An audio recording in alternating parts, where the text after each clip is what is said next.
السلام علیکم ناظرین، سہیل احمد چودھری پازیٹیو پاکستان سے آپ کے ساتھ مخاطب ہوں۔ ناظرین، جیسا کہ آپ جانتے ہیں کہ کچھ دن پہلے پاکستان کے لیے کافی افسوسناک جو خبریں ہیں وہ ہمیں سننے کو ملی۔ سب سے پہلے جو یونان کا کشتی حادثہ تھا، ابھی اس صدمے سے ہم لوگ نکل نہیں پائے تھے کہ اس کے ویری نیکسٹ ڈے یا ایک دو دن بعد ہمیں ایک اور بری خبر ملی کہ اینگرو پاکستان کے وائس چیئرمین شہزادہ داؤد اپنے بیٹے کے ساتھ ٹائٹینک کا ملبہ دیکھنے سطح سمندر میں گئے، سمندر کی تہہ میں گئے، اور ادھر سے وہ واپس نہیں آ سکے۔ انفارچونیٹ یہ تھا کہ وہ حادثہ ہو گیا اور 5 افراد کے سمیت، جن میں 2 پاکستانی بھی تھے، شہزادہ داؤد اور ان کے بیٹے سلمان داؤد، جو کہ اینگرو پاکستان کے وائس چیئرمین تھے، ان کی ڈیتھ ہو گئی، ادھر شہید ہو گئے، وہ اللہ کو پیارے ہو گئے۔ شہزادہ داؤد جو تھے وہ پاکستان کے امیر ترین جو افراد ہیں، امیر ترین جو فیملیز ہیں، ان میں ان کا شمار ہوتا تھا، اور یہ سارا کچھ ہونے کے بعد یہ انتہائی افسوسناک تھا کہ وہ مطلب 15 کروڑ روپیہ دے کے 2.5 لاکھ روپیہ پر ہیڈ کے حساب سے جو آبدوز کی فیس تھی سیاحت کے لیے ادھر جانے کے لیے، وہ انہوں نے پے کی، اور وہ 15 کروڑ روپیہ دے کے ادھر گئے، اور جانے کے بعد یہ حادثہ ان کے ساتھ ہو گیا۔ اللہ تعالیٰ لواحقین کو صبر جمیل عطا فرمائے، اور یہ یقیناً پاکستان کے لیے بہت بڑا حادثہ ہے، بہت بڑا سانحہ ہے ایسے لوگوں کا، ایسے کامیاب لوگوں کا چلے جانا۔ لیکن بہرحال موت ایک اٹل حقیقت ہے، اور موت آپ کو سمندر کی تہہ میں بھی لے جاتی ہے، جدھر آپ کا وقت مقرر ہے اس سے آگے پیچھے تو آپ ہو نہیں سکتے۔ ان کی جو پھپھو ہیں، یعنی سلمان شہزادہ داؤد کی جو بہن ہیں اور سلمان داؤد کی جو پھپھو ہیں، ان کی طرف سے ایک سٹیٹمنٹ پرسوں جاری ہوا۔ انہوں نے کہا کہ جو مطلب میرا بھتیجا تھا وہ جانا نہیں چاہتا تھا اس سفر سے، وہ تھوڑا اس کی کوئی حس کام کر رہی تھی، یا وہ ڈر رہا تھا اس سفر سے، وہ ولنگ نہیں تھا اس سفر میں جانے کے لیے۔ لیکن اس کے باپ نے فادرز ڈے پہ اس سے اس خواہش کا اظہار کیا کہ آپ میرے ساتھ چلو۔ تو یہ اس چیز کو بھی شو کرتا ہے کہ باپ بیٹے کی جو اٹیچمنٹ تھی وہ بہت زیادہ تھی۔ آپ تصور کریں کہ جب ان کے آخری لمحات ہوں گے تو باپ نے بیٹے یا بیٹے نے باپ کے سامنے جب وہ دم توڑا ہوگا تو وہ کتنا ایک کربناک اور دردناک صورتحال ہوگی۔ یہ ہم سب کو مطلب ان کے درد کو محسوس کرنے کی ضرورت ہے۔ لیکن جس پہ میں بات کرنا چاہتا ہوں، وہ بدقسمتی سے ہم نے دیکھا کہ سوشل میڈیا پہ ایک عجیب سی کومنٹس کا سلسلہ جاری ہوا، جس میں لوگوں نے بڑے عجیب کومنٹ کیے کہ وہ 15 کروڑ روپیہ کسی فیملی پہ لگا دیتے، اتنے پیسے لگا کے وہ ادھر چلے گئے۔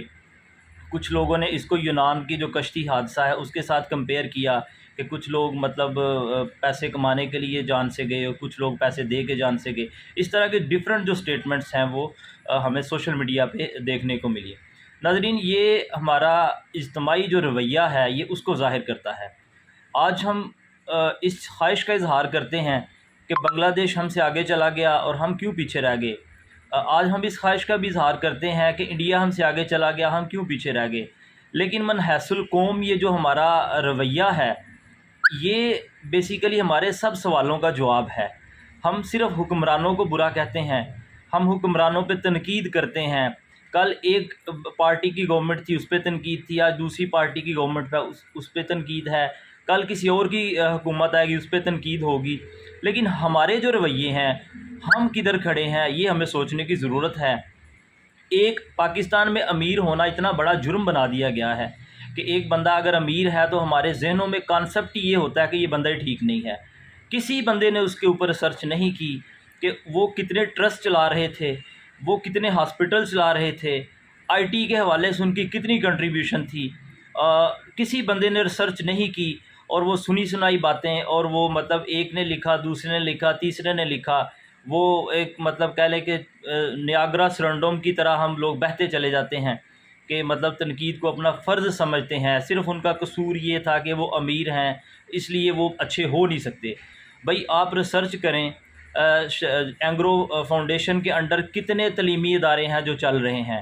لمز کے اندر باقاعدہ ایک مطلب Dawood school of Dawood business school ہے جو لمز کے انڈر چل رہا ہے، اس کو وہ 1986 سے کنٹریبیوٹ کر رہے ہیں۔ راول پنڈی میں وہ ہاسپٹلز ہیں جن کے وہ ٹرسٹی ہیں، شوکت خانم کے وہ بہت بڑے ٹرسٹی رہے ہیں۔ اس کے علاوہ کراچی میں بھی ان کے کچھ فلاحی ہاسپٹل چل رہے ہیں۔ یہ سارے وہ کام ہیں جو داؤد فیملی کر رہی تھی، جن کو Salman Dawood being vice chairman Engro crops یا اینگرو فاؤنڈیشن وہ کر رہے تھے۔ لیکن بدقسمتی یہ ہے کہ کسی بندے نے نہیں جانا کہ ان کی فیملی پہ کیا گزر رہی ہے۔ ایک 19 سال کے بیٹے کا چلے جانا، ایک اتنی بڑی کمپنی کے مالک کا ایسے فٹ فاٹ بندے کا چلے جانا، یہ آپ سوچیں پاکستان کی بزنس کے لیے کتنا لاس ہے، اس ٹرسٹ کے لیے کتنا لاس ہے جو وہ چلا رہے تھے۔ خدا را اپنے رویوں کو بدلیں، خدا را پاکستان میں کاروباری ہونے کو جرم نہ بنائیں، پاکستان میں کامیاب ہونے کو جرم نہ بنائیں۔